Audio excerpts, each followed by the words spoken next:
لاتاری گرین کارت آمریکا. لاتاری گرین کارت آمریکا یک نوع قرعه کشی است که در آن شما بدون داشتن مدارک قوی و پاسپورت و همچنان محدودیت سنی می توانید ثبت نام کنید. در این ویدیو در مورد شرایط مهم برای ثبت نام و همچنان نکات مهم توضیح داده میشه. پس با دقت تا آخر این ویدیو همراه ما باشید و برای پشتیبانی از ما حتما ویدیو را لایک و کانال خدماتی و آموزشی شیرزاد را سابسکرایب کنید. در ابتدا معلوماتی که شما باید در مورد لاتاری داشته باشید است و اینکه لاتاری یک قرعه کشی کاملا شانسی است که مقطع تحصیلی، سن و جنسیت هیچ کدام مانع و یا برتری برای اینکه شما در آن برنده شوید ندارد و برای مرحله ثبت نام از شما هیچ مدرک تحصیلی خواسته نمیشه، بلکه شما فقط انتخاب میکنید که سطح تحصیلی شما کدام است. و موضوع قابل توجه این که در فرم ثبت نام در مورد پاسخ به سوالات کاملا دقیق باشید، چون اگر شما برنده این گرین کارت شدید در مرحله های بعدی وقتی اسنادی از شما خواسته میشه، برای مثال در فرم گفتید که دیپلم یا شهادت نامه دارید اما ندارید، و یا اینکه متأهل هستید ولی در فرم گزینه مجرد را انتخاب کردید، همه اینها باعث از دست دادن این کارت میشه. پس دقت داشته باشید در مسئله پر کردن فرم دروغی در کار نباشد.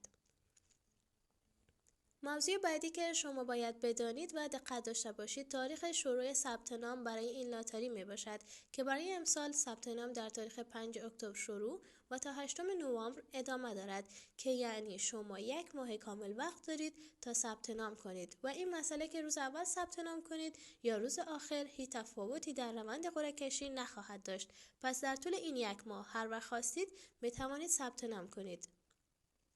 و اما شایعات دروغی و بی اساسی که در مورد پیش ثبت نام ها است که همه کلاهبرداری است و شما فکر میکنید حتما قبل از همه ثبت نام شدید، اما در واقع شما اصلا ثبت نام نشدید، چون سایت گرین کارت آمریکا دقیقاً این نشانی است که میگم دقت داشته باشید: dvprogram.state.gov و سایت های دیگر همه جعلی هستند. پس در موقع ثبت نام دقت داشته باشید، وارد سایت اصلی شوید و در اینجا همه معلومات در مورد قرعه کشی گفته شده است. و حالا در مورد اینکه نتایج چه زمانی اعلان میشه، باید گفت که نتایج این دوره در تاریخ 6 می سال بعد تعیین شده است. حالا در این قسمت ویدیو ببینیم که آیا شما واجد شرایط برای ثبت نام هستید یا خیر. شرایط اصلی برای ثبت نام شامل موضوعات ذیل می باشد. نکته اول، شما حداقل باید 18 سال سن داشته باشید و اگر 18 ساله نشدید می توانید همراه پدر و مادر ثبت نام کنید. مثلا پدر به حیث رئیس خانواده و بقیه به عنوان اعضای فامیل ثبت نام شوند.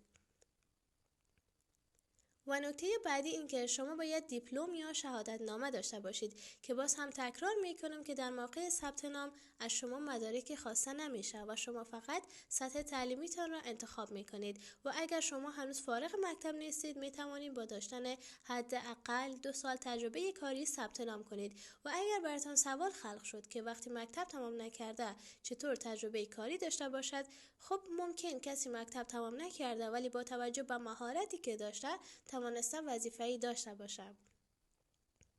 خب دوستا، این تمام شرایطی بود که شما باید می داشتین، یعنی در کل برای ثبت نام شرایط خاصی مد نظر گرفتن نشده و هر کس به آسانی بدون هیچ مدرک خاصی میتونه که ثبت نام کنه. و حالا اینکه برای ثبت نام چه جزئیاتی از شما خواسته میشه. در کل فرم پیچیده‌ای نداره، فقط یک صفحه فرم است که از شما اسم، تخلص، تاریخ تولد، ایمیل، آدرستان، سطح تحصیلیتان و یک عکس با مشخصات گرین کارت آمریکا خواسته میشه که مهمترین بخش ثبت نام این عکس است. پس به این بخش ویدیو دقت کامل داشته باشید، چون اگر عکستان مشکلی داشته باشد امیدی در برنده شدن نداشته باشید. اول از همه این که عکس شما باید کاملا جدید باشد و از عکس‌های قدیمی استفاده نکنید و همچنان اگر سال قبل نیز در لاتاری ثبت نام کردید دوباره از همان عکس استفاده نکنید.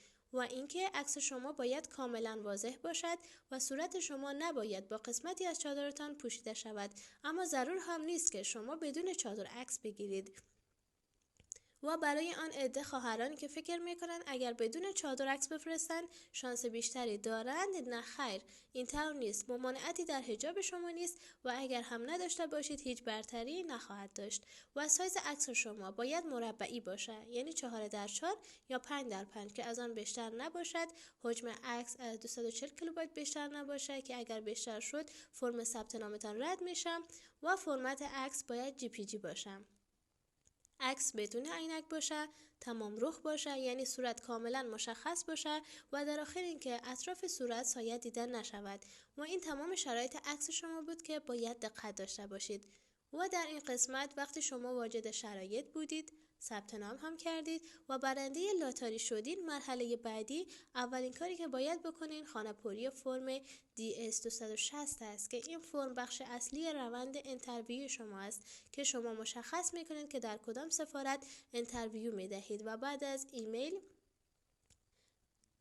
از طرف سفارت برای شما یک دعوتنامه فرستاده میشه و شما موقع اینترویو باید تمام مدارک مورد نیاز همراهتان باشد. و این تمام جزئیات کامل در مورد لاتاری گرین کارت آمریکا بود. شانس خوب برای همه شما عزیزان. و در آخر برای دانستن موضوعات جدید تحصیلی و بورسیه ها با چینل خدماتی و آموزشی شیرزاد همراه باشید و چینل را حتما سابسکرایب کنید.